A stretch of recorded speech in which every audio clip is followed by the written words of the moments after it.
Here comes the biggest asshole that the whole world's ever seen.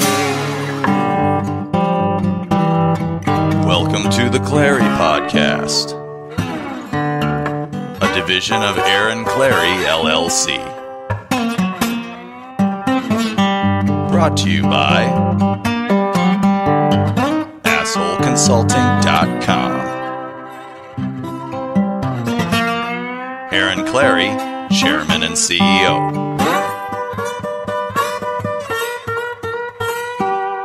And now, your host, Captain Capitalism himself, the world's only professional asshole, Aaron Clarey.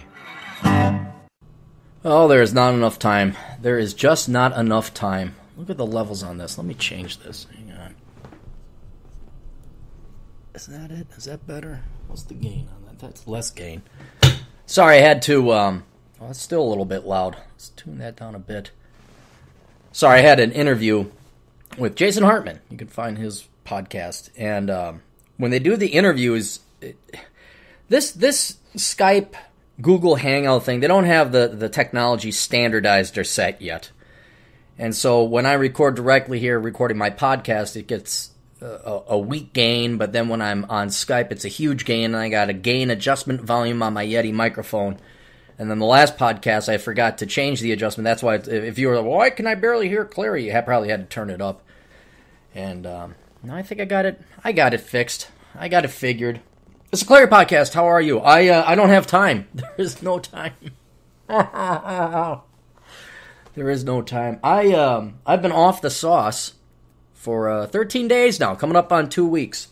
And I know I said that I wasn't going to drink until I paid off my house, and that lasted for about 2 weeks. So we'll see if I go into the outer solar system on this one. But what happens when I don't drink is I go into a 30-day cycle, or 30-hour cycle, a 30-hour day, essentially. And you say, well, why do you drink? Is that yeah, there's damn good reasons to drink. And you find out what they are when you sober up. Like, it is just like, oh yeah, now I remember why I drink. It's not to even get high. It's not to have the hit. It's not to have the rush. It's that things go away. You get just a happy neutral. You're not worried about shit. You're not worried about crap. You're in no rush. Your body, your brain turns off, and you can finally relax. I don't know, maybe that's just because I'm type A and I need some kind of assistance to just slow down, take it easy. And just, it's not even an issue of being, it's just, the edge is taken off. I can relax. And then when you don't drink, and then all of a sudden, bam, then the engines fire up. You get all this extra energy that you never wanted in the first place. And now I'm on my 30-hour day, where I constantly stay up later and later and later. Getting by on 5 hours sleep, then I stay up 25 hours. And then I woke up, and the reason I don't have time today, I woke up to the noon siren. You know the tornado siren that goes off, never goes off when there's a tornado, it just goes off on, noon and 3 or whenever they test it. Oh, and then you ask, if you're a kid of the 80s, you say, well, what if the Russians attacked at noon? Would we really know? Would we just stand outside? Oh, no, it's just the alarm. And then all of a sudden the bombers come over and then there's nuclear blasts. Like, oh, I guess it's not an alarm. I always found that a very simple elementary flaw in the testing of the sirens. But yeah, that's what woke me up this morning. I woke up a little bit earlier, I gotta go to the bathroom, whatever. You're kind of in your haze. And you crawl right back into bed. And I noticed it was light out, which doesn't really nail down the time. You just know it's not night. And all of a sudden,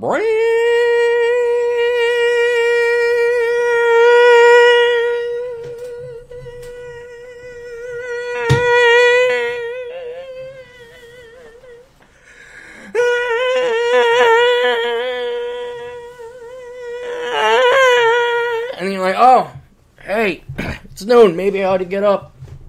So I did, went and got my coffee, and then all of a sudden now, look, it's 3. I didn't have any, there's no time. Been writing the book, had to do, I haven't even gotten to asshole consulting yet. I just got all my basic crap done. Not to complain to you guys about my very busy schedule sleeping until noon. I know I'm not going to get any I'm getting crocodile tears, I know.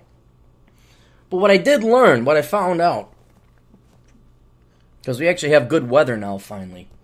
I went, did my coffee, and I'm banging out my work, and then I was going to start writing. I'm about a third done with the new book called Reconnaissance Man. And that'll be coming out hopefully in about 2 weeks. It's not a book. I really can't lie to you. It's a guide. It is a guide. I've been wanting to switch to these essays. Because let's be honest, not every concept or idea requires a 500-page book. That's why I never understood people.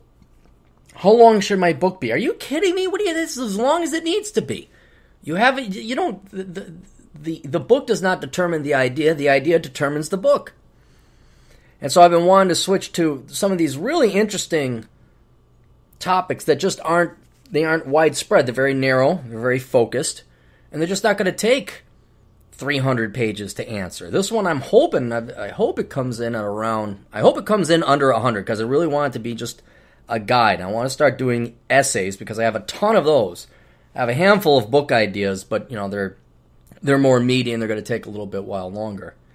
But this one I'm hoping is going to be my first argument and essay. But that's what I thought the Curse of the High IQ would be, and that ended up being about 180 pages. Oh, and I know, you trolls. Oh, look, it's a small book and big fun. You just try. No, I don't do that, guys. You want to know somebody who does that? That Zakaria Farid guy. When you look at his book, where he tries to increase the font size, and then it's double space. Like when you're in the 4th grade, and it has to be 5 pages for your book report. And then you do every cheat, you increase your margins, so there's 3-inch margins around the side of the perimeter of the page, and font size 18. That's what the Zakaria Farid did. He had literally 15 pages of nothing, just pages of nothing up front, and 30 pages of notes, and they dare to call it a 200-page book. And when I really got through, it was more like only 150. I don't do that. I will write an essay. So anyway, to undercut, to undermine the critiques, oh, look, he's going to claim it's a book. No, this isn't a book. It's going to be one of what will hopefully be many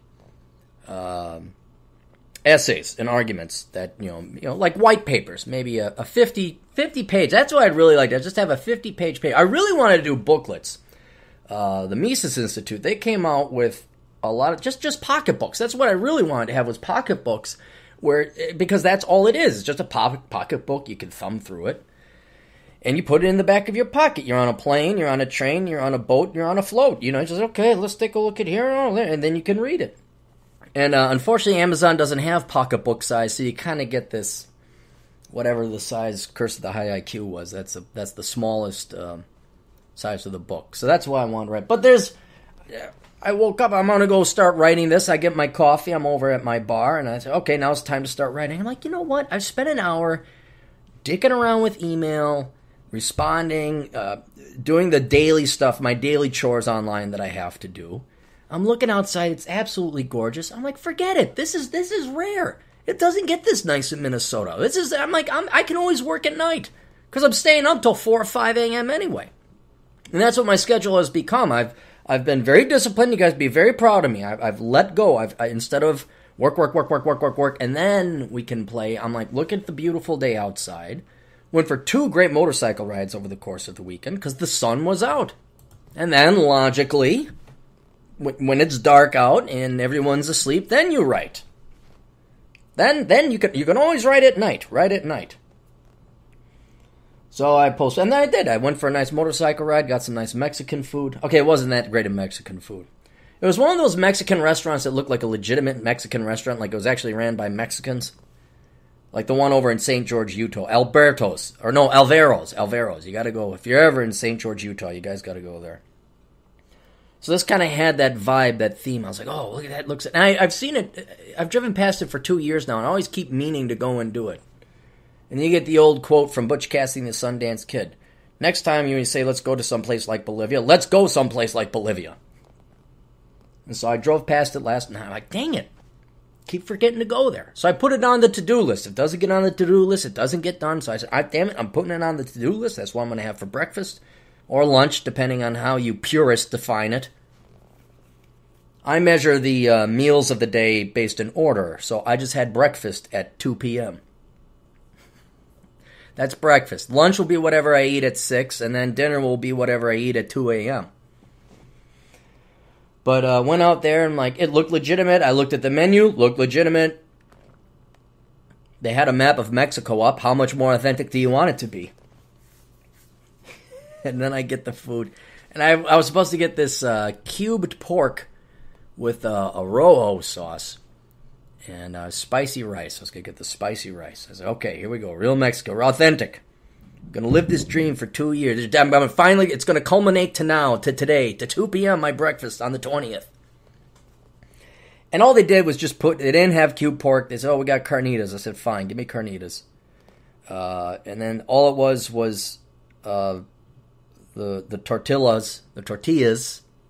I call it tortillas to piss off people in Phoenix, Arizona. The tortillas and the carnita, the meat. And there was no sauce, there was no veggies, there was no peppers. I'm like, what the hell is this? This isn't Mexican. I can make this. So I went home, diced up a jalapeno, basically gave it flavor. And I was let down. My dream was destroyed.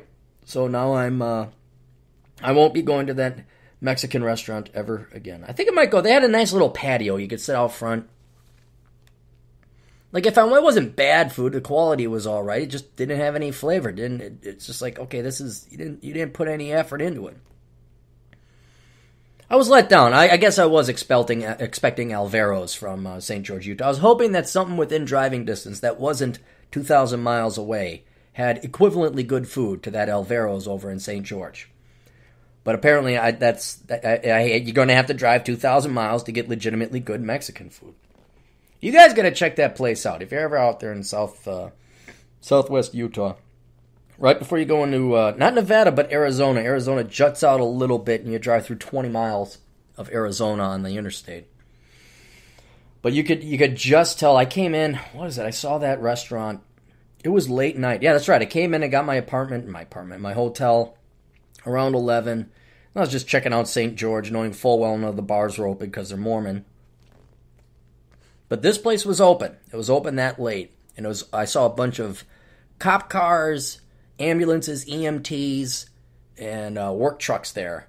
And I went in, and that was like the biggest endorsement. When you got everybody working the dog shift, going to this Mexican restaurant, like, yep, that's it. And it's just amazing. Seriously, I'm not joking. Go to this, out of all the restaurants I've been to, what are the, like, I'm trying to think of the best restaurants ever. And I go for flavor, not for scenery or anything like that. Jack's Cafe over in Northeast Minneapolis, if you ever come out here, that's really good. Durant's over in downtown Phoenix, the food it's food, but the ambiance, you're not going to get any better than Durant's over in Phoenix, Arizona. This Mexican, Alvaro's, over in St. George, Utah. And I hate to say it, the original Potbelly over on Halstead Avenue in Chicago. I'm not fancy. I'm not a food snob. If it tastes like Chipotle, that's really the best food there ever was, like that you could get served regularly. You know, minus the salmonella and on their lemons and limes when they're not food poisoning you, or lording over you that everything is organic, GMO.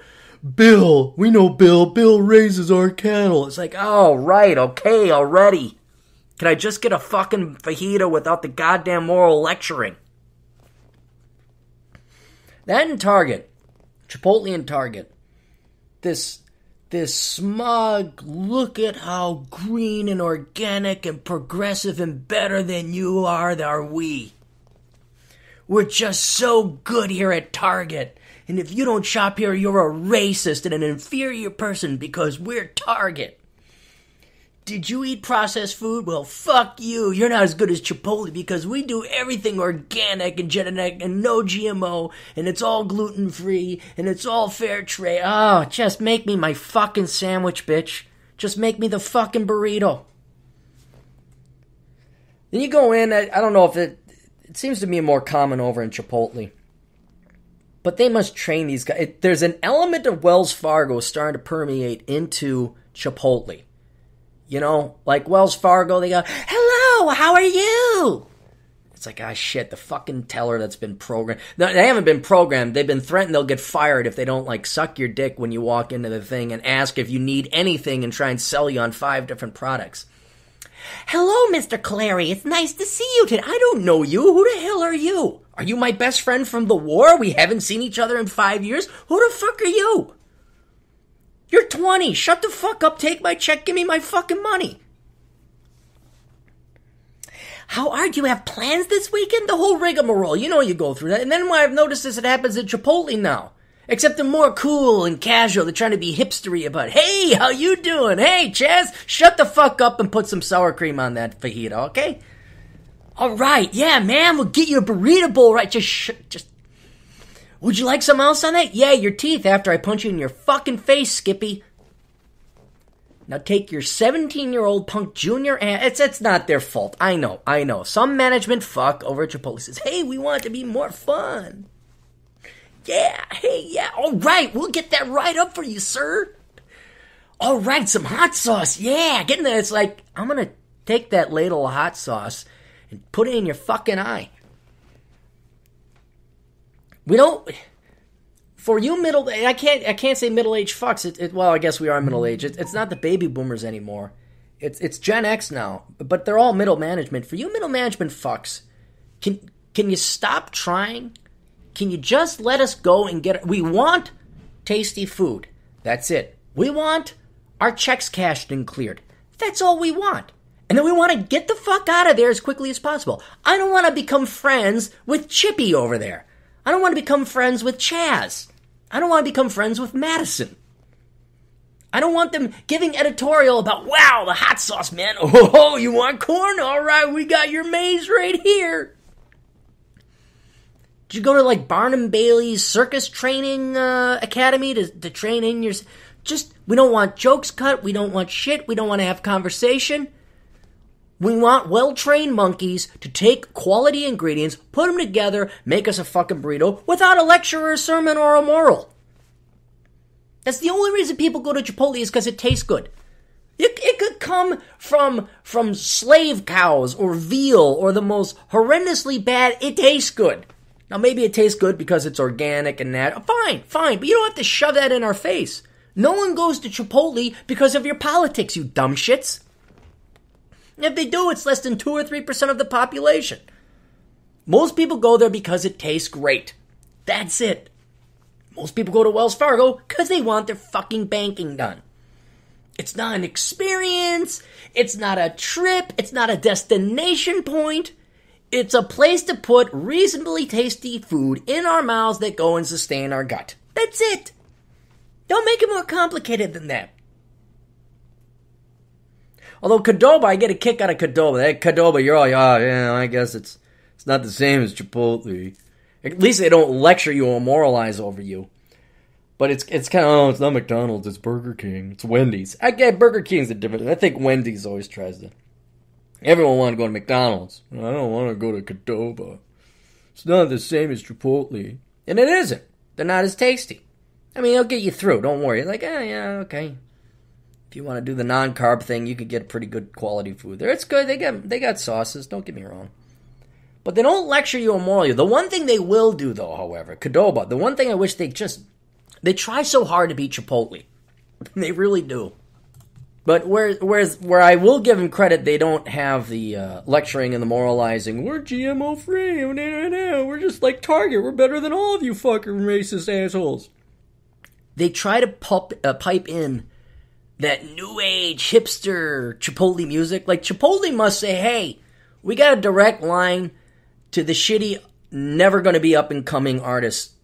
Not even the one hit wonders. Like, if your music was only played on Chipotle, you are failed as an artist. You are not going anywhere.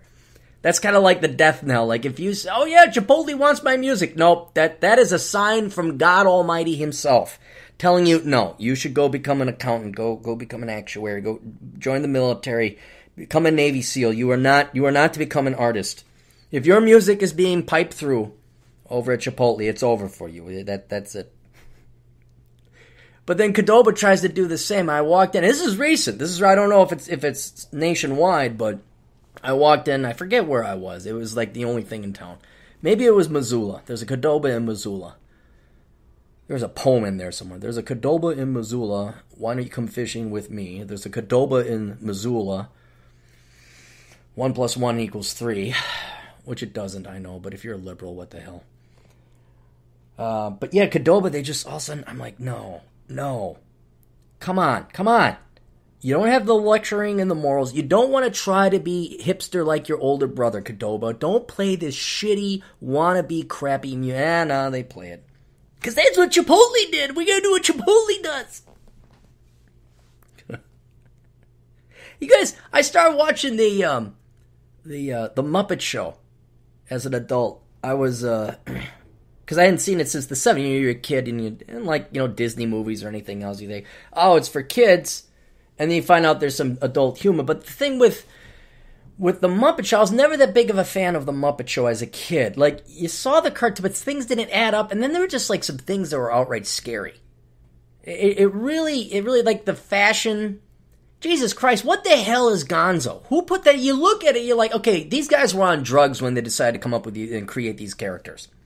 Kermit the Frog's the most normal one. And even he's kind of more of a pedophile. Just, hey, kids, want to come in the van? Yeah, fuck you, Kermit. That's... But you look at Gonzo, you had to be tripping on something to come up with that character. Let's come up with, like, some kind of bird-like thing with a purple hook and big bulgy eyes, like a mosquito bird. We don't know what the hell he is. Fozzie Bear, okay, we'll give him that polka dot ascot. And then that band. Okay, Animal was cool. Animal was pure, what was it, id or super ego? He was just off the rock. Everyone liked Animal, but that band, but what's the name of the band? Let's look this up. The Muppets band. There's that guy with the hat. God almighty, give you kids nightmares. That guy looks like a murderer. Okay, Muppets band. Dr. Teeth. Dr. Teeth and the Electrical Mayhem. Oh my God. Dr. Teeth and the Electric Mayhem is a Muppet rock house band of the Muppet Show. Dr. Teeth and Animal were designed by Jim Henson. Yeah, I'd say. Yeah, look at that guy. Ooh. Dr. Teeth. That's the guy with the teeth and the red beard. And Janice. Yeah, she was the gal. Never had eyes. Oh my God. Animal. Floyd Pepper. And Zoot. Oh my gosh. In season 5 of the show, Lips joined the band on trumpet. Animal, Floyd, and Zoot also played the Muppet Show pit band, performing the opening and closing themes. And underscore. Dr. Teeth. Yeah, this guy.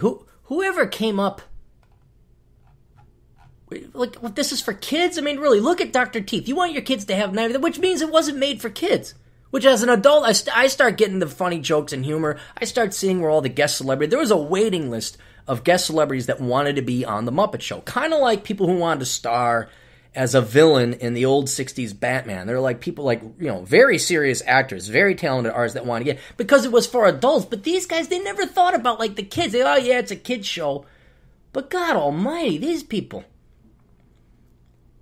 It just... Look, baby boomers, drugs in the 70s and making kids shows doesn't work. I had the same suspicion about Mr. Rogers. Not that he was I just didn't trust Mr. Rogers. There was something off about him. Not that the pedophile vibes were going on, but maybe it was just too boring for me. But, that cat, meow, meow, meow, meow, meow. What the fuck was that? And then there's the king, and they go to the land of make-believe, and you're in this guy's house, and why is he changing his shoes? And now that guy, Mr. Rogers himself, he's a Presbyterian minister, certainly loved kids, was not a pedophile, but, no effort goes into, figuring out what kids actually want.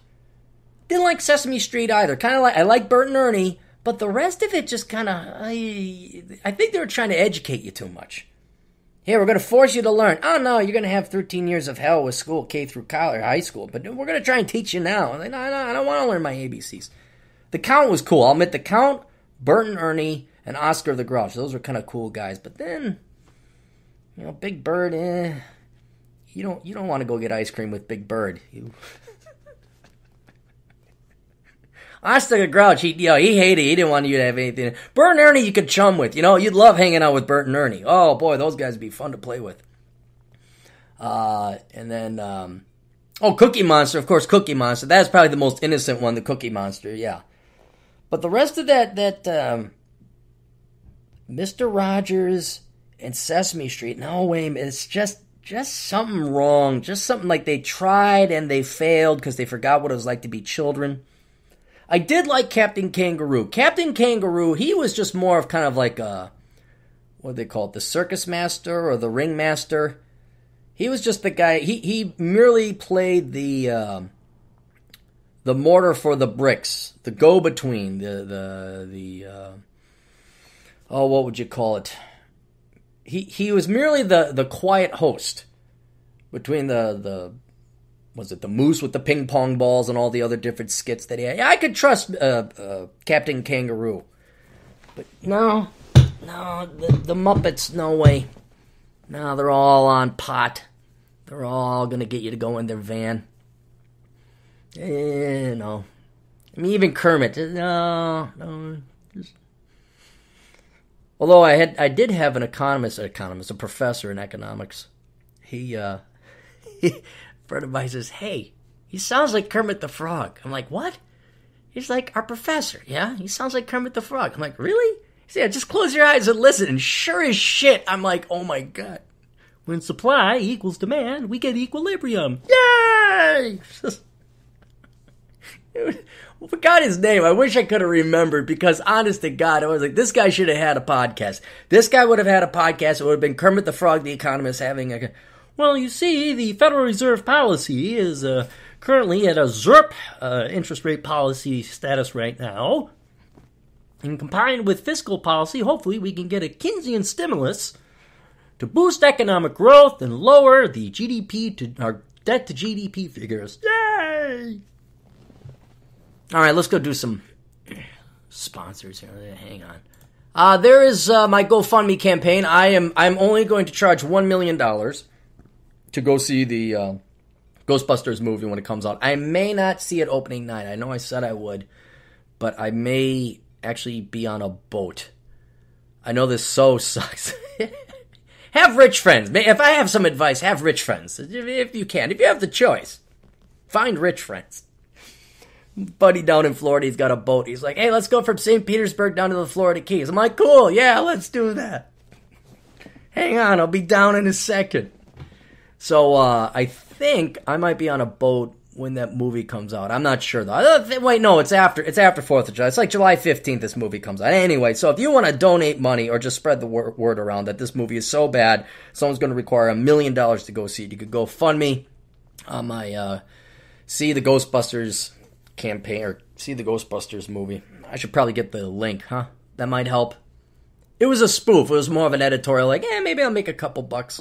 I think I already got 200 donated already, so that's enough to go see it.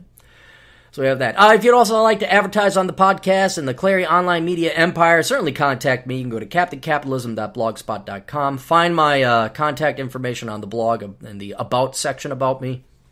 And we got about 3,000 listeners weekly. On the podcast, I have 24,000. We broke the 24,000 mark on the YouTube subscribers. What else? I get about,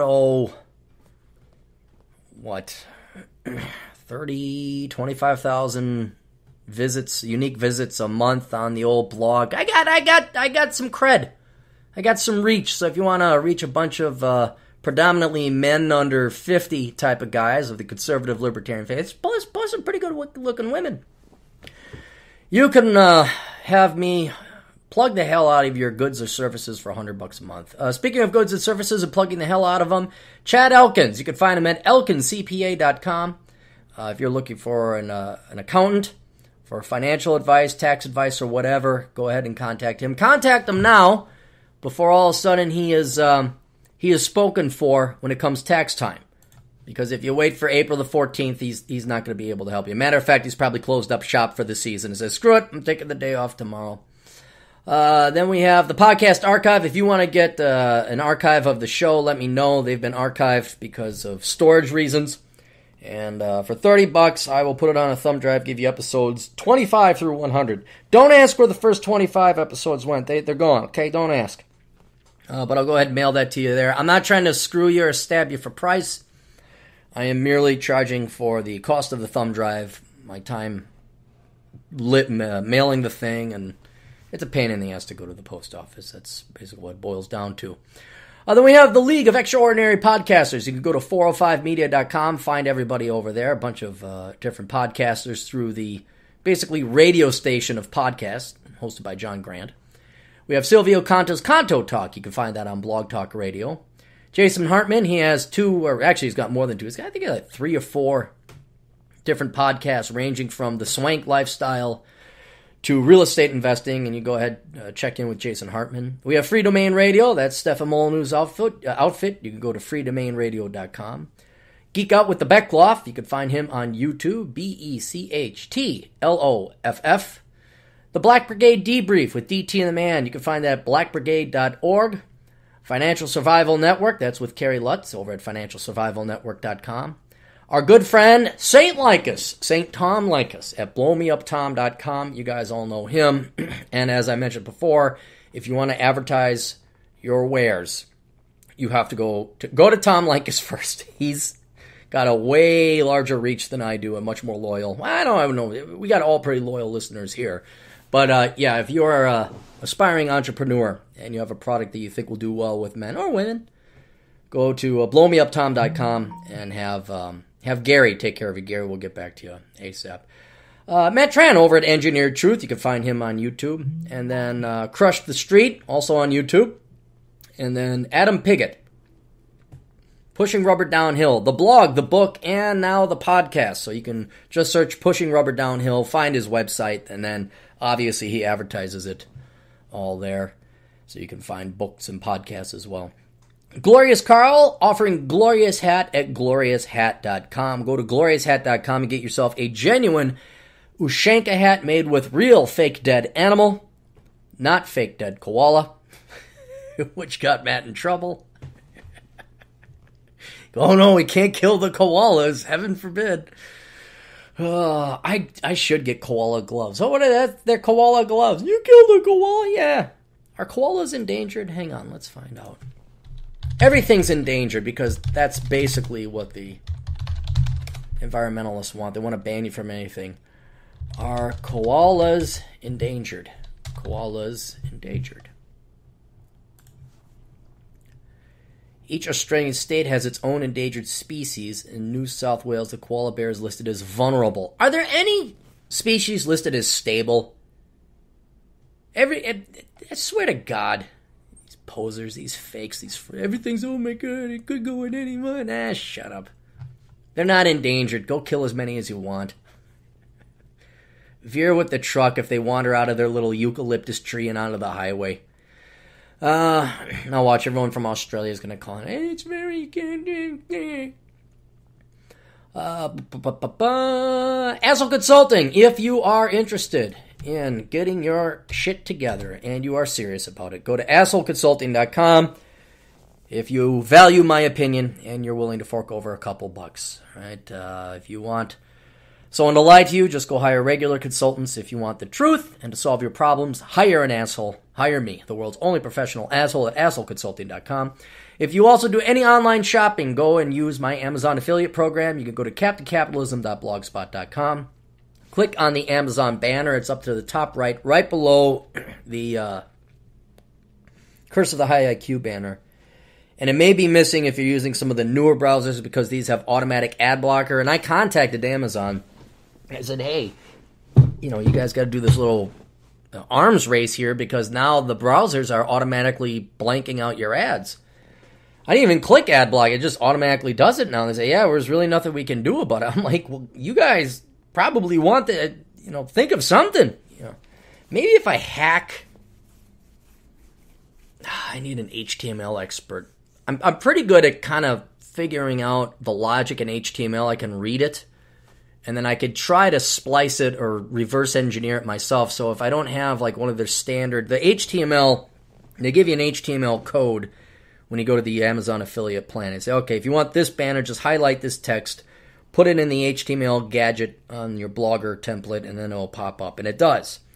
But you can usually tweak it by going directly to the source code and kind of figuring out. I don't know what is tripping Chrome or Firefox or Edge to say don't have this show up. So if I can delete that but still keep the link that would tell Amazon, hey, it came from Cappy,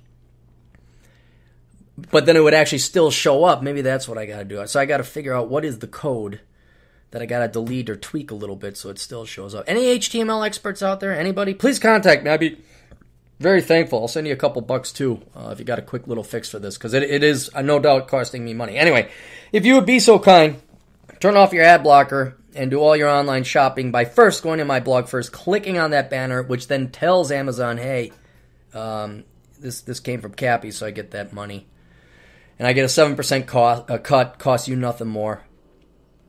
So yeah, if you just develop the habit of doing all your online shopping first by going through my site, I would really appreciate it. It would mean a lot to me.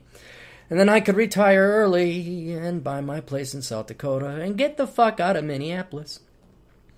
Boom, boom, boom. AcademicComposition.com. I'm sure business is slow during summer at AcademicComposition.com, but that means if you're looking for a job this upcoming school year, and you don't want to do physical labor or anything like that, you can go ahead and write or market for Alex over at AcademicComposition.com. The jobs are boring. You're going to have to write boring academic papers. For liberal arts, you're going to have to hold your nose and say Marx was this great man, even though neither he nor any of his followers have actually succeeded at anything they've ever tried, except living off of other people and parasiting, which is about 100% true. You want to talk about the biggest group of losers? I mean, seriously, I'm not saying it because of ideological reasons. I'm talking about empirical, historical performance reasons. You want to talk about the genuine losers of society, that would be the Marxists. That would be, everything works if you would all just do what we say and be our slaves, man. Oh, but anyway, if you can write bullshit and just tell the adjunct teachers, not even professors, the people with their master's degrees in sociology or whatever worthless studies they have, tell them what they want to hear so they feel good about themselves. Yeah, if you could write those kind of papers, go to academiccomposition.com, become a writer, and contact Alex. I don't see his email. What is it? Maybe you shouldn't apply to academiccomposition.com. If you can't understand the instructions, go to academiccomposition.com and send Alex an email. It's info at academiccomposition.com. It's the only email. Just send him an email. It'll get to Alex. Well, I don't see Alex anywhere. Okay, yeah, it's not for you. It's not for you. Like Chad Elkins, I try to make sure that my clients get quality, good staff and clientele. Okay? I don't want them having problem loans. Oh, still in the banking deja vu. Problem clients. That's the number one benefit of being an entrepreneur. You get to fire your clients. You get to control who your clients are. And if you choose the right clients, you can bang out so much more work rather than dealing with problem clients. So don't be a problem employee for Alex. Do the Philippines by Matt Forney. Go to mattforney.com. Check out all of his different books and essays over at mattforney.com. He also has a podcast and a blog. He has his own online media empire there. So go visit Matt. You can also visit Ann Sturzinger at annsturzinger.com. She has her book out, Nazquam, which I still have yet to read. I got to read Rush's book. I got to read Matt Tran's book. I got Janet Bloomfield's book right here. Haven't read it yet. It's just her her best of her blog called Feminisn't. And if you like hatred and vitriol, that'd be Janet. It's good. If you want ranty, if you want a good ranty book, read Feminisn't. And then my two classes, the analysis evaluation of stocks and stocks, bonds, investing, oh my. If you want to learn how to invest in stocks, take the analysis evaluation of stocks. If you're a noob or a rookie to finance and investing and financial planning and retirement planning, take my beginner's course called Stocks, Bonds, Investing, oh my. You can find those online just by searching the title. The analysis evaluation of stocks and stocks, bonds, investing, oh my. You can find those online, offered at hundreds of different community ed, nonprofit, school, academia touchy-feely type places. Some even for-profit. And since it's online, don't, go wherever it's cheapest. It doesn't matter where, go wherever it's cheapest. Even though that would cost me money, I'm just saying, go where it's cheapest because it's online. I mean, unless you wanted credit for it, then you'd have to go to an accredited place. Like, don't take it at your community ed, take it through a college. And it's cake, guys. It's just cake. It's just, you don't even have to do the assignments. We don't have to do no, I don't want you to do the assignments because then I got to look at the assignments and it takes more time out of my day. Reminded me of when I taught college in economics. There's 2 places I taught economics, 2 community colleges. The first one, I did it, quote, the right way. Like, okay, we're going to have papers and tests, and we're going to really teach economics. We're going to have rigor, and it will be tough, but it'll be the greatest class you ever took. And then I realized, I'm teaching millennials and younger Gen Xers, the most pathetic people on the face of the planet. I said, forget it. And then the next school I taught at, I made the hurdle so low you had to dig a trench to bury the hurdle. That's how low the hurdle was. It wasn't even above ground. I remember it was so bad / good / easy. Once you learn to stop caring, once you learn that you weren't there to educate the kids, you're just there to pass them along, and you just did that, you gave pretty much everybody A's, maybe the real idiots B's, but you just like, here you go, and you didn't assign homework, you didn't assign, papers are dumb. Oh my God.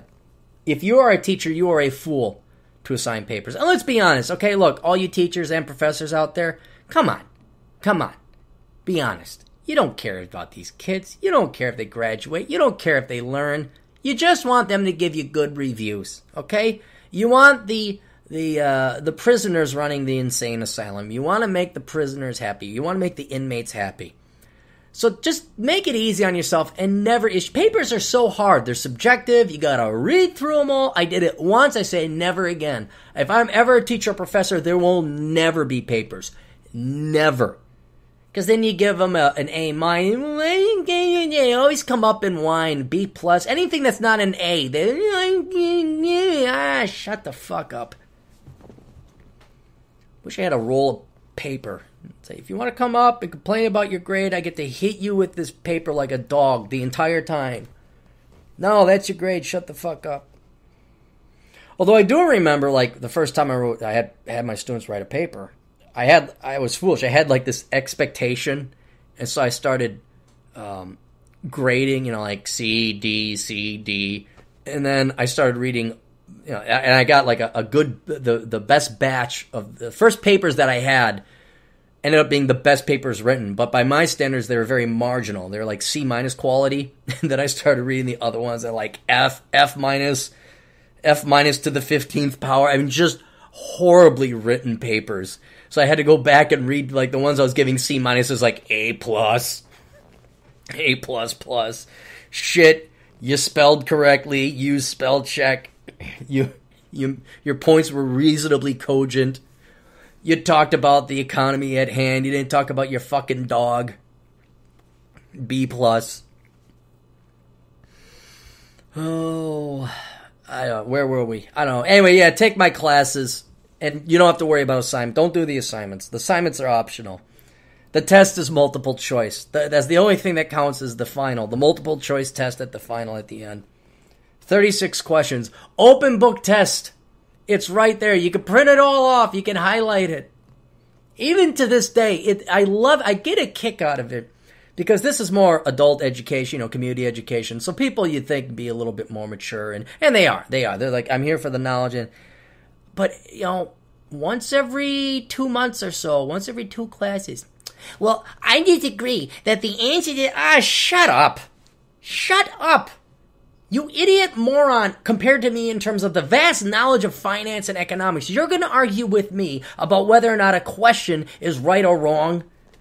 You're going to nitpick with me? This is like me going to people who built the Saturn V rocket and debating Kepler's laws of physics. Or arguing calculus with them. Or going to I don't know who, going to Beyonce and nitpicking her singing technique. It would be like me going to Matt Baldoni and telling him he's playing guitar wrong.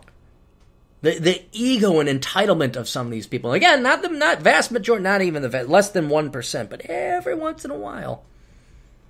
You get that thing that harkens back to the olden days when I was back in college teaching these fucking idiot kids. And I think, don't you think it's like, what? This doesn't count for anything. You got one question wrong. You still got an A.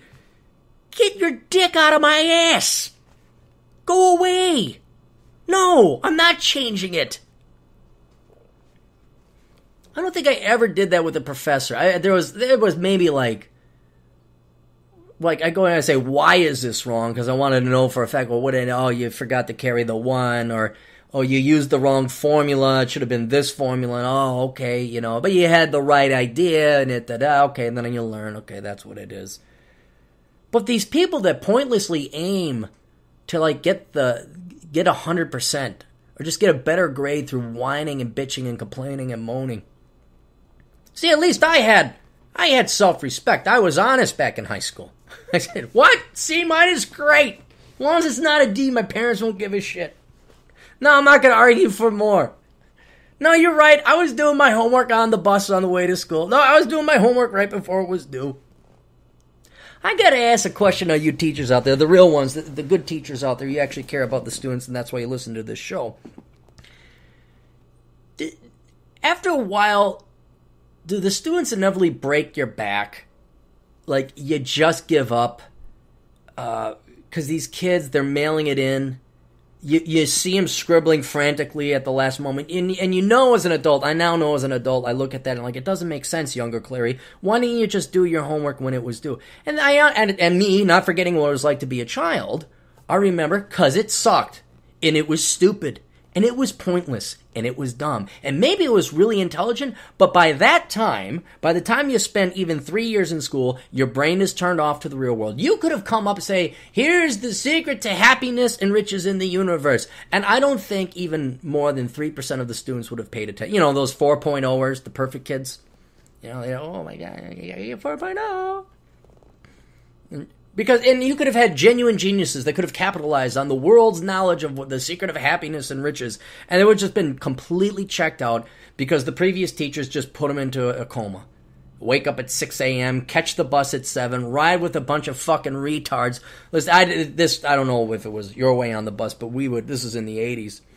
We'd listen to KQRS, the morning show, and they play Pink Floyd and Great White, and all these shitty-ass hair bands, and you just had to suffer that, and then by the time you walk off the bus, you hadn't even ran into one of the inferior subhumans called teachers yet. You hadn't even ran into one of those low IQ people yet to have your brain melt. Your brain was already tuned out. You went to homeroom, and you just sat to say, what the fuck is the point of homeroom? Why am I here? Is this just to take attendance? Why don't we take attendance in the first class?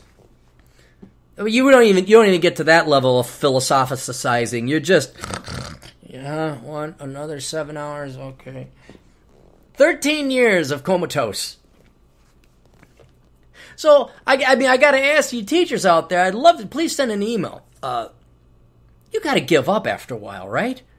Like, when you see these kids, they're coming in like zombies, they're doing their homework on the bus, they just don't give a shit. I mean, do you teach to, like, the top 5% that actually have a vested interest and are taking their studies seriously, and then just kind of make it so the rest of the kids can float in? And I'm not talking even inner city. I'm talking, like, regular old school. All schools suck. They all suck, even the private schools. Sometimes especially the private schools.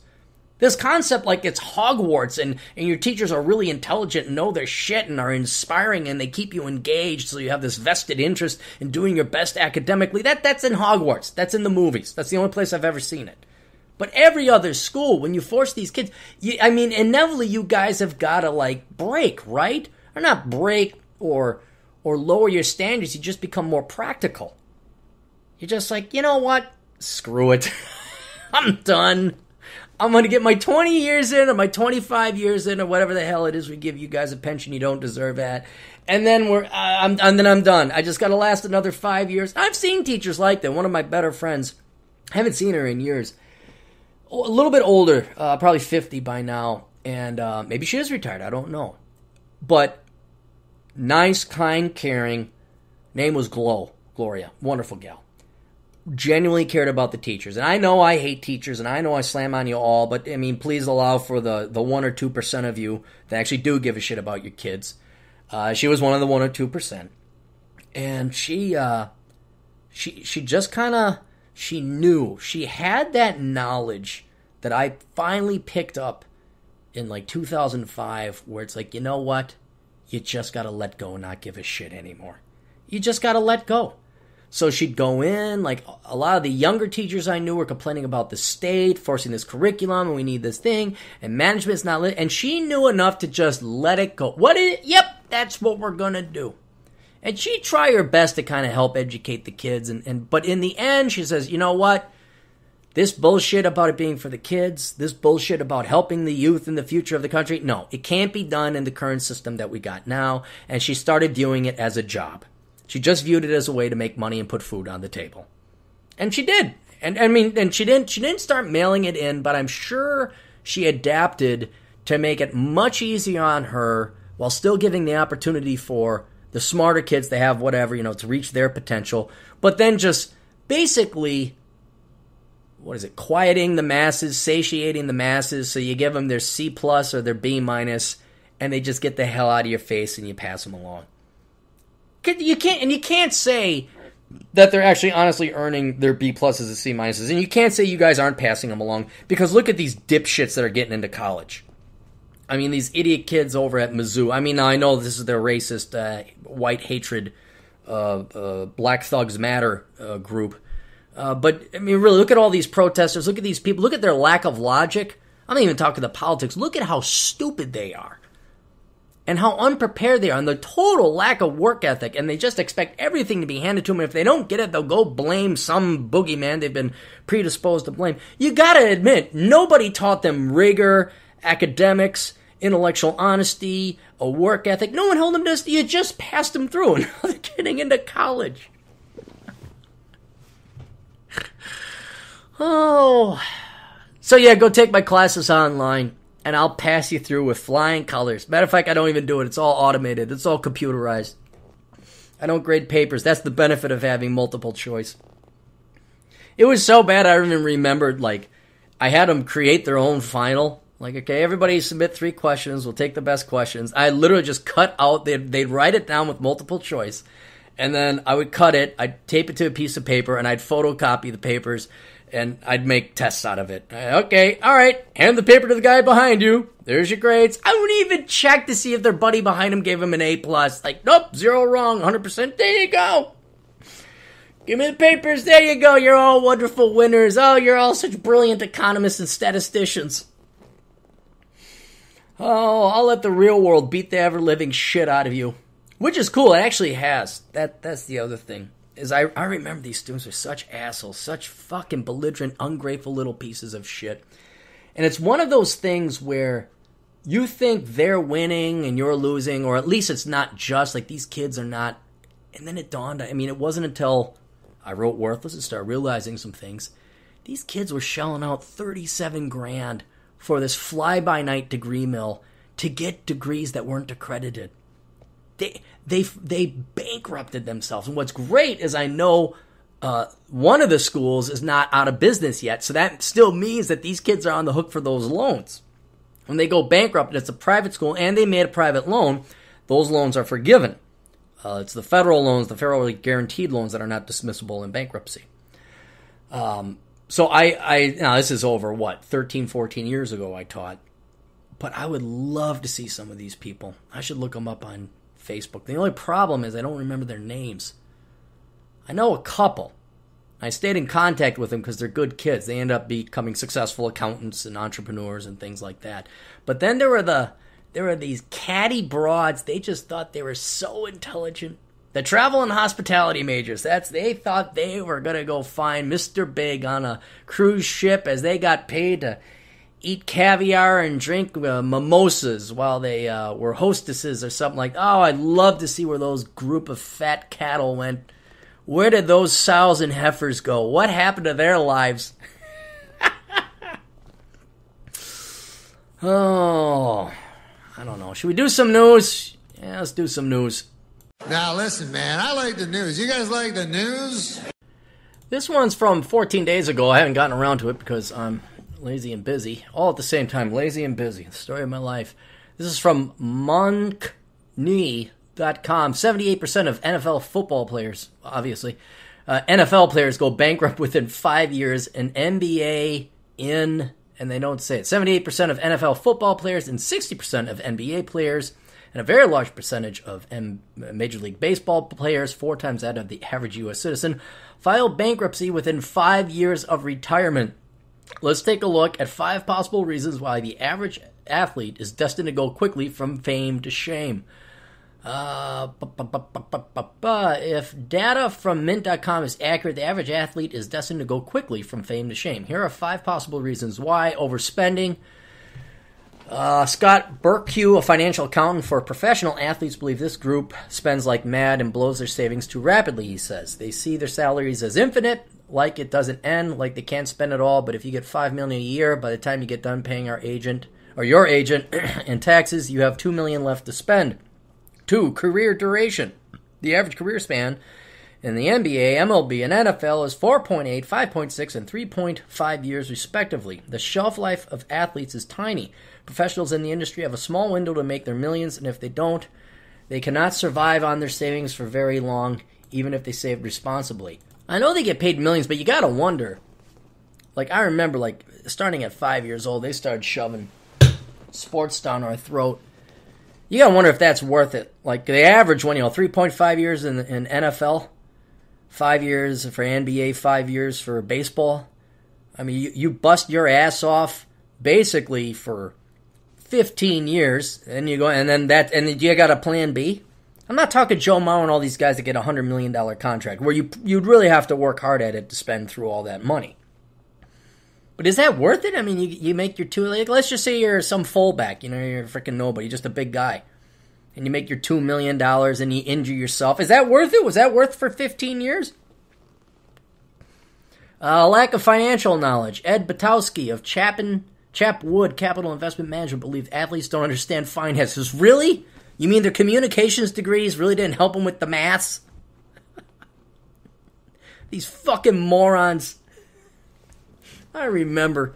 And I have very little. I have some respect for the athletes, and it takes a lot to do it. But I remember I was working security at the U of M campus one time. And keep in mind, the University of Minnesota, they've never offered anything in terms of genuine athletes that made it pro. Nobody's ever made it big. And I watched some fucking sports nerd who never threw a ball in his life. He's going, in 1967, Joe Schmo came out. Yeah, shut up. Anyway, we never won anything. I don't think Minnesota's won anything. The college, I mean. And so I was patrolling something, and there's this guy sleeping on the couch. I say, hey, you got an ID? And you could be in. I don't mind you sleep on the couch in this atrium. I'm like, I have to show you my ID. I'm like, yeah, actually you do, because this building's closed. And, you could be here. I just got to make sure you're a student. That's all. I'm not showing you. You're harassing me. He's like, I play football. I don't have to. I'm like, yeah, you play football. Oh, he did. I mean, he was a big man. There was no doubt about it. I wouldn't doubt him. He probably did play football. But this idiot, this fucking moron, just thought because he played football that he was somehow better than everybody else and the rules didn't apply to him. And I can only imagine with that attitude, not to mention, you're a fucking moron on top of it. You're not majoring in chemical engineering. You're not really doing a real study. How many of these scandals have broke where you find out other people are doing the homework? Or even over at North Carolina, University of North Carolina, turned out their African American Studies program was nothing but a bunch of bullshit. Like, they weren't even testing these kids. They weren't having them take papers. They were just passing them along. People weren't even showing up for classes. Classes didn't exist. So, I don't care how many millions of dollars you throw in the hands of these idiots. They'll piss it away. They will manage to piss it away because they are that stupid. Not to mention lacking of genuine work ethic. Athletes see prominent people spending money and they believe that their spending pattern should be the same. However, athletes fail to take into account that those prominent members have spent a lifetime learning about financial responsibility and budget strategies. 4, poor investment decisions. According to Patowski, athletes are targets for poor investment pitches. He says chronic overallocation into real estate and bad private equity. I don't even call it private equity. It's like your dipshit buddy, your friend from your childhood days wants to open up a nightclub, and you're a dumb enough idiot to go ahead and finance it. What was it? Matt Burke? Not to pick on Matt Burke. What was it? Matt Burke. Matty B's. Matt Burke. Football. Bar. Matt Burke. Purdue. Blah, blah, blah. He was a football player. Matt Burke. In the 6th round, played for the Ravens, played college, 2 all-time pro, NFL career. Due to surgery, yeah, his here it is, almost to the penny. He had a 5-year career. Baltimore Ravens personal, pro-life activist, smartest athlete. Well, then how come his bar didn't stay open? There's this great bar. He had jazz. It was downtown St. Paul called Matty B's, and we go there, and it was nice. I really liked it. And that thing was open for like three years. I don't know. Maybe he sold out. He didn't want. Now it's something else like the Rockin' Lobster, some stupid ass shit. But there you go. I mean, there's your quote private equity. No, you don't invest in restaurants, morons. Guys don't invest in restaurants. You don't lend money to your buddies. Oh, want to launch an album. How many of the NBA stars, they got their buddies back from the ghetto? Oh, yeah, they're going to launch their rap album, I'm sure. Is the number one problem in terms of financial meltdown. I've never seen more people come to me about raising money for those kind of deals than athletes. Hanging with the bad crowd. No, they all come from responsible STEM majoring, places. Now what? I thought I turned this phone off. I swear I turned it off. Apparently not. Hanging with the bad crowd. Athletes often do try to be responsible with their savings. No, there is no do or do not. There try or try not. There do or do not. There is no try. Try to be responsible. They fail miserably. However, they pick the wrong financial advisors. The NFL Players Association has claimed that 78 players lost a total of $42 million between 1999 and 2002 as a result of bad financial advisors. In fact, Bob Young, managing director of Apex Wealth Management, says athletes often don't know who manages their savings. He said that he frequently asks players how they're doing financially, and they often respond, "I have no idea, but all my bills are paid by someone else." Very quick thoughts on my own. This is very disconcerting if the NFL and NBA data is correct. That's a high rate of bankruptcy, and the league should provide better guidance for its athletes. I always thought there were like people that took this, like they'd have people, and I even thought about going into it, and I was, oh no, we're not going to talk to you because you're not connected. You don't have Wells Fargo or Capital Bank at the end of your name. You're a nobody. Unfortunately, professional athletes are easy targets. They are highly visible, have lots of money, and limited experience. Maybe that's the problem. I try to be honest. Maybe I should just say, hey, are you a professional athlete? And I should have started an investment fund, a private equity capital group, and I'd call it Professional Sports Only Capital Group. And then you have to be a professional athlete. And then I could have just basically taken all their money. I could have been the Bernie Madoff of the professional sports world. Though I find it hard to imagine losing millions of dollars in savings in such a short span of time, I also have a solid financial background, applicable work experience, and family that educate me on personal financial issues. Before pointing the finger at athletes, it may be wise to step into their shoes for a minute. Maybe their financial woes aren't entirely their fault or a result of reckless spending. Oh, bullshit, you're being too nice to these people. Look, I understand if you're an athlete, academics and math is not the number one thing they shove down your throat. And I understand that if you're particularly good enough to get into the pros, they're going to be like, the Colonel with Elvis. Like, oh, you can do anything you want, King, anything you want. You either go bankrupt or you die from a drug overdose. But if you came from a poor background, or certainly not a rich background, you would know the value of a dollar. And then I would also assume that if you had millions of dollars, you would be able to do the 3rd and 4th grade math. Say, okay, this has got to last. I mean, you know how to calculate interest, right? You know that it won't last forever. You could take $2 million and divide it by 50 years and say, okay, here's my life expectancy, and then consider inflation. And I guess that's too hard of math for these professional athletes to do. I guess that's just too hard. So either they are willfully ignorant, or it's probably a combination of all this, willfully ignorant, raised by shitty parents, probably single mothers. I'd love to see the number of single mothers, what the correlation is here without fathers around. And then also the entire academic career of these guys, the entire academic environment, has just shielded them from anything, not even hard math, just logic, simple math, simple logic. Which would be evidenced by the scam going on at the University of North Carolina, where you have like these people doing the homework for these jocks. And then they get, I mean, how many of them really do major in engineering? I think Matt Burke actually was a pretty smart guy. I think he was an engineer, maybe medical school or something like that. But the rest of these guys, they're not electrical engineers. They're not physicists. They just go to college because they got a scholarship. They're going to play college ball, and college is merely an annoyance to them because they're on their way to doing bigger and better things.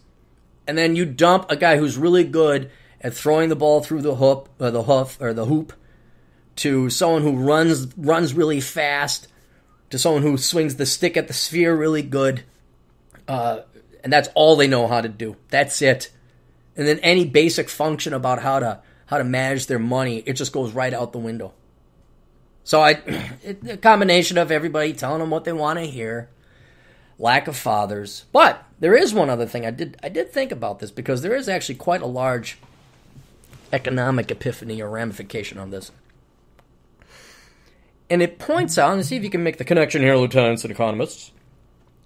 Why does this prove that socialism won't work? Huh?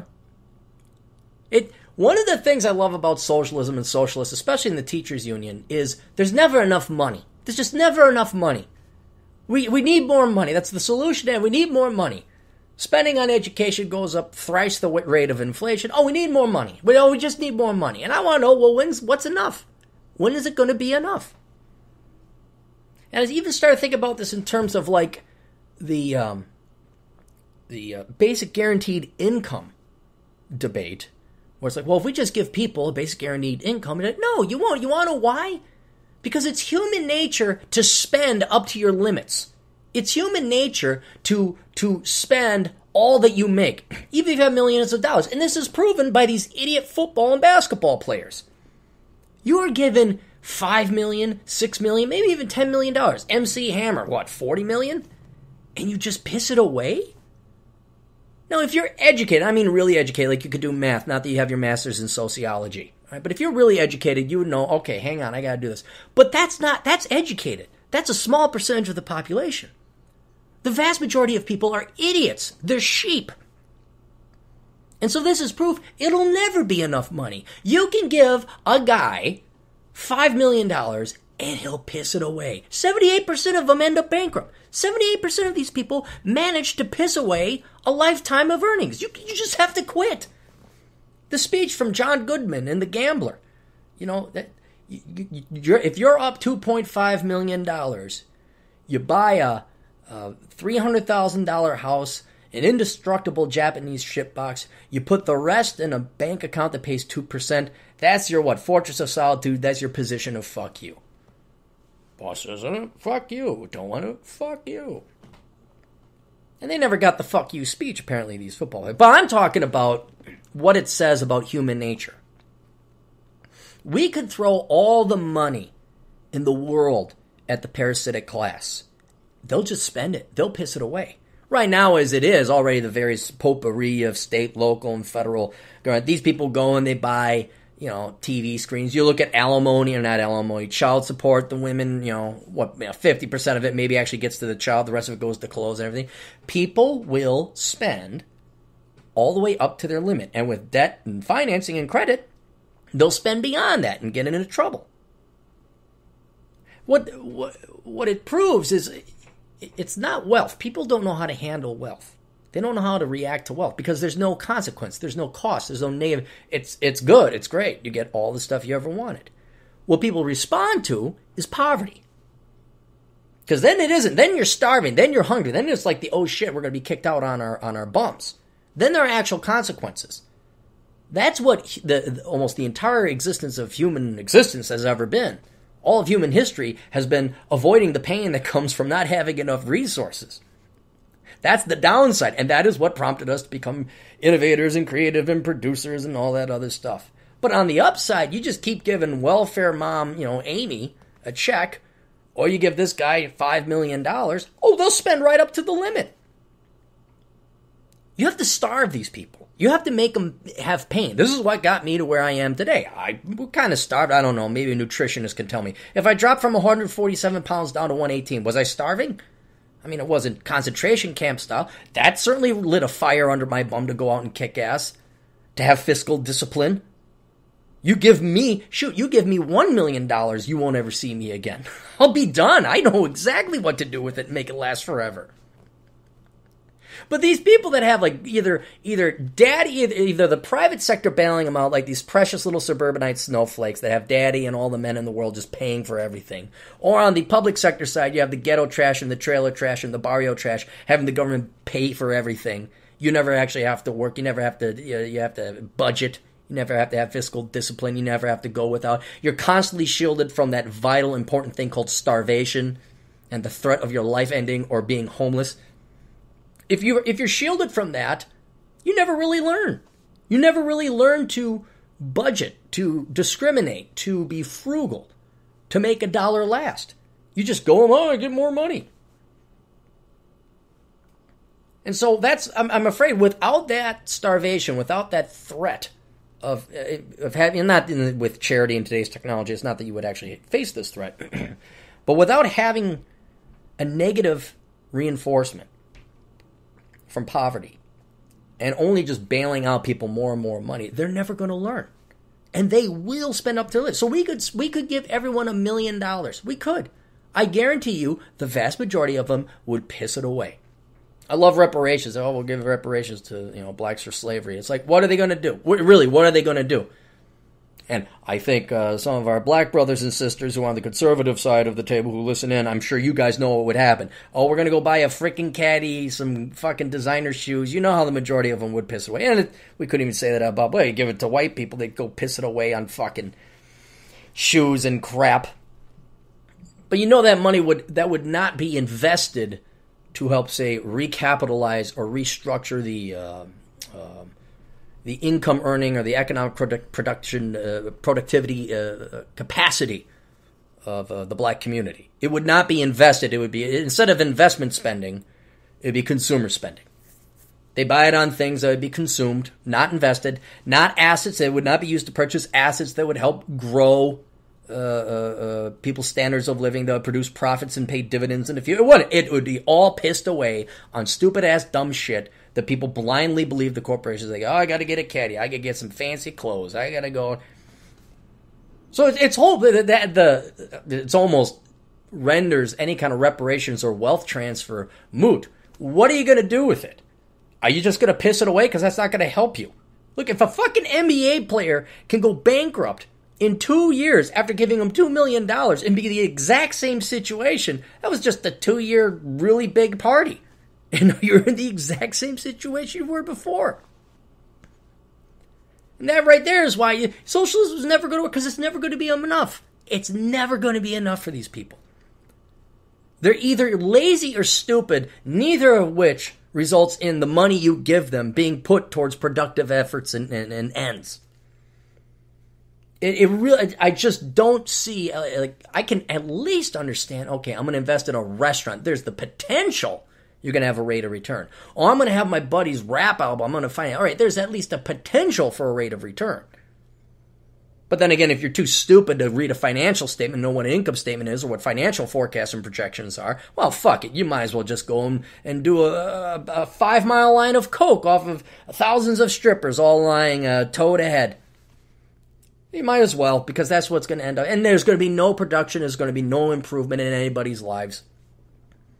You have to suffer and be in pain in order to know what the costs and consequences are for misallocating your resources and pissing away your time and money.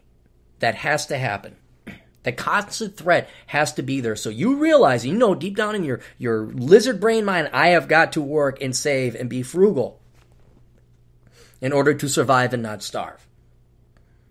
And when you have some big intervention agency or entity like the government or a massive salary paid out by the NFL, and you don't have that fiscal discipline, you don't have that because you've just been coddled and shielded from all the harsh realities of life, whether you're a spoiled suburbanite princess or the NFL up-and-coming superstar, you've just had everything. Oh, yeah, you can do anything you want, cheap anything you want, you're the king. And then you get what less than 1% of 1% of the population get. You get a multi-million-dollar payout, and you still piss it away. Bottle service, bringing out your fucking posses. Oh, I love that. You guys got your fucking posses. I got my posse, man. And you go rent those stupid fucking... Oh, I saw this in Vegas so many times. They get, not a limo, they get the SUV limo. That's ultimate douche move right there. That is... That you run a statistical correlation. You do a sociological economic study of the correlation between douchiness and SUV limo rentals. I guarantee you it's a 1.00 correlation coefficient. It's perfectly correlated. Matter of fact, that's where douches come from. They're not born from women. They're made in SUV limos. That's where they have incubators, and so they can get the total level of douchiness in them. That's where. So they're pure 100% douche. Matter of fact, their genetics change. They're no longer humans. They're just pure douche. I saw it one time. Was at the Stratosphere. Just this fucking group of trash comes out. Like, they thought they were so cool, man. They thought they were so cool. They had this SUV limo, and they dressed... And they're like in their 30s and 40s. They got their hats on backwards. They got fucking loud-ass shoes. And look, I'm libertarian. You can wear whatever you want. But after a while, like if you're 42 and you're still in loud-ass shoes without laces, and you got your hat on backwards, and you guys think, oh yeah, man, in the Stratosphere, if I'm at the Stratosphere, the reason why is because it's cheap. The Stratosphere is pretty ghetto, okay? That's why I stayed at the Stratosphere. Yeah, it's all right. It's nice. I got a cheap deal. You're not pulling up to the Bellagio. You're not pulling up to Caesar's Palace. You're pulling up to the Stratosphere, all right? And that told me right there, posers, douche. You're just you get that one night and you think you're so cool, and you're not. You're fucking losers, and you're hurting and harming your finances when you go and display this stupid display of not wealth but douchiness. People could see through it. You're not impressing it. Oh, but man, the way they were walking, they were 2 inches taller than they were.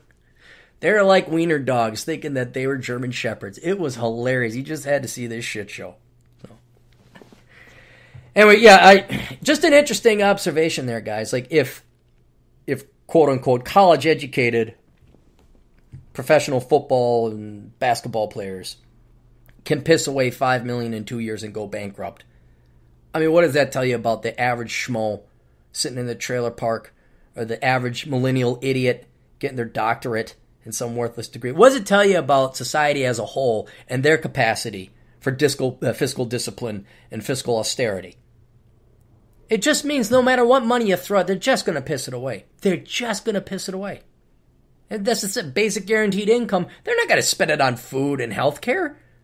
I guarantee you, when it comes to basic guaranteed income, if we're to ever implement it and replace all the other stuff, which I'm actually for, if we're to replace all the other government goods and services and say, here's your $40,000 a year. No, here's your $40,000 a year, basic guaranteed income. You're done now, right?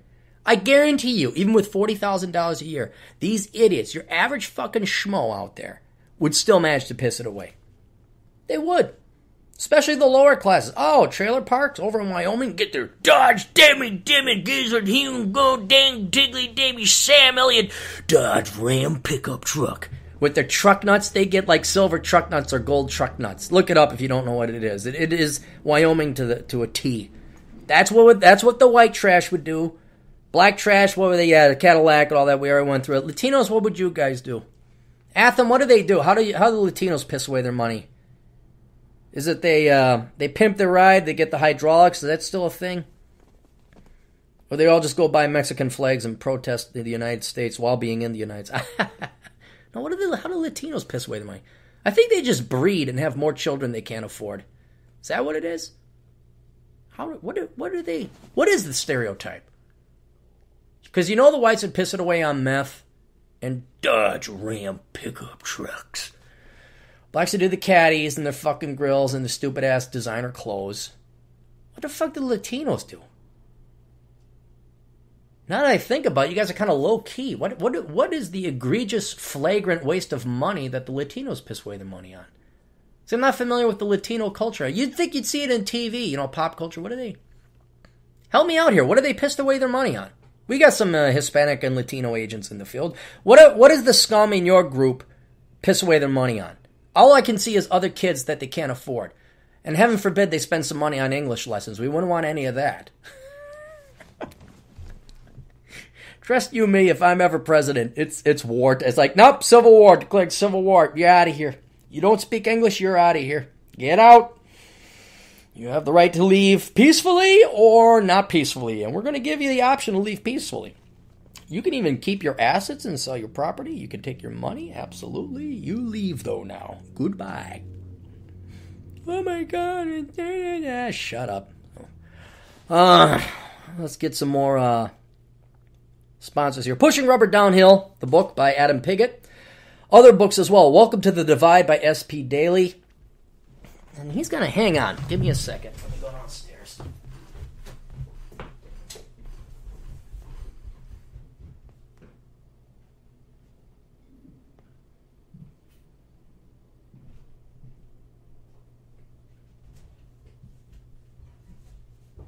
we go. Caustic by S.P. Daly as well. If you could go and check out those books. Welcome to the Divide is an absolute mind-blowing experience. I cannot recommend that book enough. It takes a little bit to get through. But please buy it if you could, because it's one of those things where it's like, how come this isn't... This guy put his life effort, this is his life work. It's a great book, so please check out that book. Then we have my books, The Black Man's Guide Out of Poverty. If you are a black man, I guess other people saying the minorities man out of poverty, though I did consult and tailor it towards black men. But if you're sick and tired of basically playing second fiddle and being in last place when it comes to life expectancy, income, hell, I mean every measure, about the only group out there that has it worse in some regards, not all, would be Indians, Native American Indians. A lot of it has to do with alcoholism though too. But in any case, if you're done with the, oh, it's whitey, you're starting to think, hey, you've been telling me it's whitey for 3 decades, and my plight has not improved very much. If you want to, before the remaining 30 or 40 years of your life is over, and you ain't got no more shot to improve your life because your life is dead, check out The Black Man's Guide Out of Poverty. And like everything else on this podcast, there's no bullshit here, guys. No bullshit. Shoot straight from the hip. No bullshit, okay? It's going to hurt. Your feelings might be hurt. That's fine, because not all medicine tastes good. Matter of fact, the shit the left has been feeding you guys, oh, it's ice cream, it's good for you, it'll solve your problems. All of a sudden you're fatter than hell because all you've been doing is eating ice cream. Just try it. Try it my way once. Black Man's Guide Out of Poverty. Available in paperback and Kindle. It's in Kindle, so you... People, some readers, black men, of course, they were saying, yeah, do you have it in Kindle? Because if I read this book, I'm going to get the shit kicked out of me, so I need to be discreet about it. So it is available in Kindle. I will, one of these days, get an audiobook version together, but that's going to be down the road. Bachelor Pad Economics, that is available in all 3 formats. All right, this is for every guy out there, okay? And woman, if you want to read it. Certainly will help you girls, but I don't think you're going to like it. Regardless, Bachelor Pad Economics is available in paperback, Kindle, and it's also available in audiobook. Okay, so if you want to go and just listen to it, I understand, trust you me, I understand. I don't like reading, and this is a 500-page book almost. That's a lot of reading. So, but if you drive, or you drive truck, or you got some kind of job where you can sit and listen, get that on audiobook. That's available at audible.com. Just search Bachelor Pad Economics, you'll find it. Worthless, that's also available in all 3 formats, audio, paperback, and Kindle. And I would get this. I know it's summer. I know your children or you are off to college, and you've already gone down this particular path. But your first year is just going to be pissed away on getting classes and prereqs out of the way that have nothing to do with your actual degree. So in the meantime, if you're not too sure about your degree, or there's a loved one that's about to go to college or is in college, and I'm not, and you want to make a polite yet cogent case that they ought to reconsider their major, get the book Worthless and give it to them. Okay, whether they read it or not is another matter, because they know more than you. They're 18 years old. They know everything because they graduated from high school and their teachers told them. Well, try this anyway. So it's available as well there. on Amazon and audible.com. Enjoy the Decline. That's my book for those of you who are depressed and sad about the outlook of the United. Look, I should have had like a huge jump in sales. I might have actually had a huge jump in sales after the Orlando shooting. And then all these, not all of them, because these are the only ones that were covered. I know that there are many in the lesbian, gay, bi, transgender community. They're like, holy shit, we really gotta, look at Islam as a threat. And they're starting to realize we've been sounding the alarms and tolling the bells and yelling from the mountains for a reason. But there should have been a huge jump in the sale when, I would say, the vocal minority of the lesbian and gay community started coming out and blaming Christianity for this horrendous assault. So I would get that book, everybody, if you're like shaking your head saying, has it become this bad where some in the lesbian and gay bi community hate white people, hate straight people, hate Christians so much that they're going to blame Christians for an Islamic terrorist attack. If you're just shaking your head trying to figure that out, Enjoy the Decline. It's for you. It's going to make you feel a lot better. You're going to go on more motorcycle rides like I did. You'll be very happy. Buy this. It's very good. You'll enjoy it. You'll make you laugh, curse, and cry. Hang on. Let me see if I can't find that audio. Hang on. Never mind. I can't. I'll find it later on. I'll make another little soundbite of that there. Curse of the High IQ. That's the other book that I have written, of the many other books that I have written. That's paperback and Kindle. Undertow's supposed to be doing the audio of it. I'm finding out. I just gotta go pay some professional outfit. $5,000 here. I'm done with it. Here's your freaking money. Honest to God. I try, guys. I just fucking try. No one's got the hustle. Absolutely no one has the hustle. There's no hustle anywhere. I just need not 1,000 of me, not 100. I just need a dozen. Just a dozen clones. And I'm like, okay, you're in charge of this, you're in charge of that, you're in charge of this, and look out. I'll be more effective than the 200,000 employees they have at Walmart. But anyway, all my books will be getting into audiobook once I find someone that has their shit together and can get their crap done.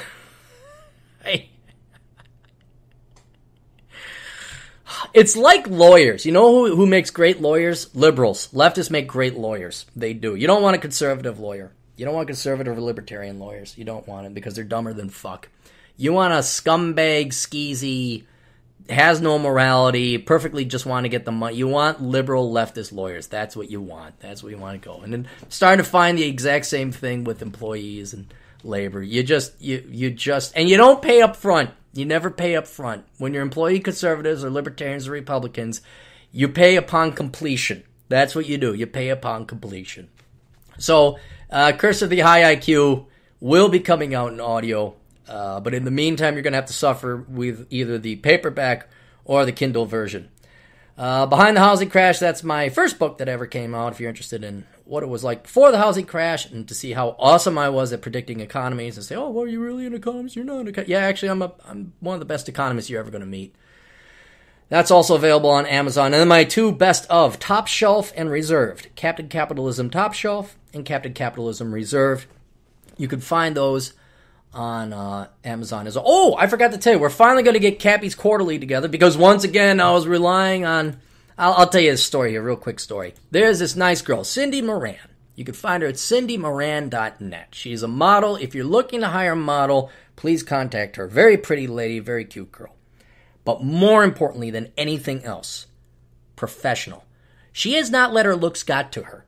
She's a very good-looking gal, but she is not arrogant. She's not ditzy. I don't know if she was like an ugly duckling or a late bloomer or something. She knows hustle. She knows work ethic. She knows the shit has got to get done.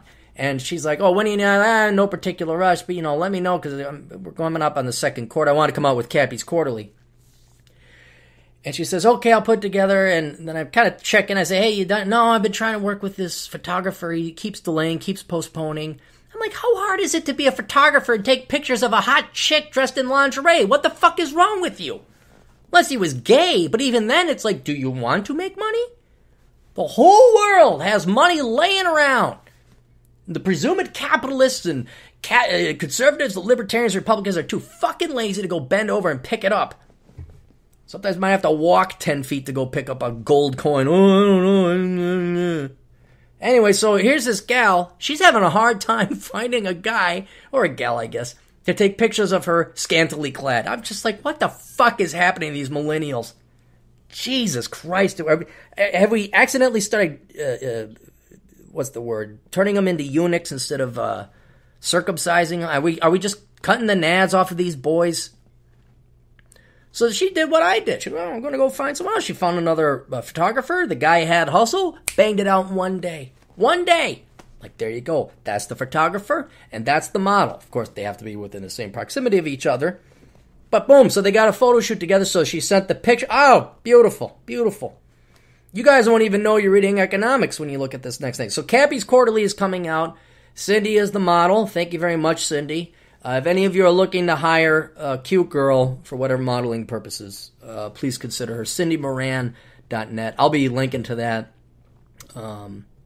Should just throw a picture of her up on the old blog. You guys that harass her. Don't harass the poor girl. If you have real business, go contact her. But otherwise, that was my whole point. We're coming out with the best of, but I'm going to be doing it quarterly like a magazine. We're going to have a model each quarter, as long as I am disciplined enough to do that. And the bottleneck has been finding cute girls that show up on time and photographers that have their act together. So I got another guy out in L.A. Hopefully he'll be able to supply us with a year's worth or 4 quarters worth for models. Maybe we'll visit Miss Moran as well down the road. So that's coming out, I don't know, within the month. I got to finish Reconnaissance Man first. Then we have Day by Day Cartoon. Go visit our buddy Chris Muir over at his website if you need your daily dose of humor. Silvio Canto's book, Cubanos in Wisconsin. You can find that just by searching it on Amazon. Davis Arini's book, As I Walk These Broken Roads. And Marty Andrade's Nixon's Guide to the Multiverse. And I have to thank Marty. He's doing editing work for me. I got to pay him, of course. But if you're looking for any kind of editing work, please consider contacting my buddy Marty Andrade and throw him a couple bucks as well. Oh, we got fan mail. Let's do some fan mail. Hey, Aaron. This is just a video comment, no request. I saw your video, The Problem with Dating Muslim/Religious Girls. This video definitely applies to the email request I had a couple months back. The big catch with my former girl, she came from an Orthodox Jewish family, so pretty religious upbringing. The relationship we had only lasted 2 months. I would add one argument to what you've been saying about these girls who don't believe in the religion but still hold on to it. A big thing is societal pressure. You grow up in a community that wants you to behave one way. Should you decide the religion is not for you, you're pretty much going to face the entire community trying to bring you back. Or just being ostracized right off the bat. I have no son. Because you didn't worship the guy nailed to a plank of wood we're not too sure of over 2,000 years ago. Written by books 300 years after the fact it happened. Sure hope we're right. Hope there ain't any Mormons up there in heaven. And a lot of girls do not have the mental strength to handle that. Instead, they appease the community. Well, yeah. One way to appease may be to double down on the religion they don't believe in. This is the case with my ex. She went very devout after she broke up with me. I think these girls are trying to trick themselves into believing something deep down inside they know is not true. Well, yeah, that's most religious people anyway. And I believe people who do this do not end up very happy. No, they're miserable because they're living a lie right there. Anyways, appreciate the videos as always, Cap. Charlie. Well, thank you very much, Charlie. Appreciate that. Yeah, you just... The religious... If they're hypocritical in one aspect, they're going to be hypocritical in others. And I've gone through it before, telling you and warning you boys about dating religious girls, how they will always use the religion to manipulate, control, and basically wield power, lord power over you. They don't want to have sex. What do you think? Oh, look, here's a convenient passage in the Bible. Anything in any one of these scriptures, it doesn't matter, Quran, Torah, Bible, you can pull anything out of it and construe it however you want. That's what these girls do. That's why you just don't date super religious girls. Mr. Clarey, short statement. I fully support your Smith & Wesson retirement plan. I went to see my 94-year-old grandmother who is in the ICU. She's being fed crushed ice as that is all she can have right now and has an air mask on her 24/7. Oh my God, fucking kill me now. Finally, someone has been watching her 24/7. I can tell she wants to die. She can only speak clearly about 5% of her words. I have never cried so much in my adult life. This is not how people were supposed to live. No, they're supposed to die. She was so lively about 5 months ago. It is shocking on how fast the process goes the last 5 to 6 months of one's life. I will be happier. It could go a lot faster if you want to intervene. Not you personally, but I will be happier when she moves on. She is religious, I am not, and she looks forward to seeing her husband who died 22 years ago. I'm 25. Thank you, sir. All I could think about was your Smith & Wesson retirement plan. When I saw my grandma, I still tear up. She should pass away this weekend. Well, I'm terribly sorry there, Tyler. Best of luck to you and your family. And your grandma, too. I think your grandma, she will. She will see your grandpa. Unfortunately, I go through. My grandma went through something similar, but it was Alzheimer's. And that was just 10 years of decay. And I'm not joking, guys. And this reminds me, it's on my to-do list. I gotta update my will, and I gotta get a real intact living will. So I gotta go contact my lawyer. Because there's no way, the second I find out that I have Alzheimer's, there's a bullet in my head and my heart. I'm not doing it this faggoty, wimpy, American female way of suicide where it's just a disgusting ploy for attention. It's just attention whoring where it's like, oh, I'm going to slice my arms a little bit. Oops, I took sleeping pills and drank some booze and immediately called 911. Yeah, okay, no, we're talking like real men. If you women want to be equal to men, if you women want to be treated equally, how about you start committing suicide the right way? How about that? How about that for number one step? How about you get your suicide, well, what's the attempted rate of suicide?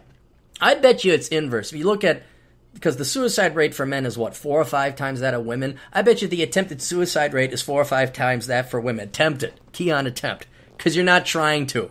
You're just out there for an attention whoring and torturing all the loved ones in your life. Actually, you'll torture them away. But yeah, no, it's I even got to figure it out. I take a bunch of sleeping pills. I pound down an entire bottle of booze. And I do this in a remote area where no one can find me. You can't call the cops. You can't get the paramedics. You can't keep my vegetable ass alive. You take a gun, point it right at your heart, and you take another gun, you put it in your mouth, make sure you aim towards the back, and 1, 2, 3, you pull both, kablam, blam, and you have so many fail-safes of death right there. The brain should stop working, the heart should stop working. If they keep going for some ungodly reason, the pills and the booze should bump you off, and then if you're out far enough away, you should bleed out by the time anybody comes to find you. But yeah, man, there's no way I'm not going out like my grandma. I'm not going to go out like you're crushed ice. What the fuck is that? You got to almost be sick. You almost have to be a sick individual to say we're going to keep this poor dying woman or man alive because of what? Religious reasons? Because we can? It's no different than the fucking Nazis doing life experiments or medical experiments on the Jews. Let people die. They're not your fucking guinea pig. Anyway, so that's the fan mail. And that's about it. Listen, if you really, really, really want to help out the old captain here, please share the podcast with other people. Please share the blog. Tell other people if you're having conversation or you're on the Facebook or the YouTube. Link to my site. Plug it. I really appreciate it. I did the math once. It's anywhere between $4 to $10. If you link, it helps me. If I get a new follower, it's $4 to $10. So if you guys could please spread the word of the old captain here, that'd be great. You can also, I know this sounds so stupid, but if you vote up the podcast on iTunes, it actually does help. So that would be great as well. And then, as always, check your nuts, men. Look out for testicular cancer. Also, if you're in your upper 30s or younger 40s, go have your ass checked for the ass cancer and the prostate cancer.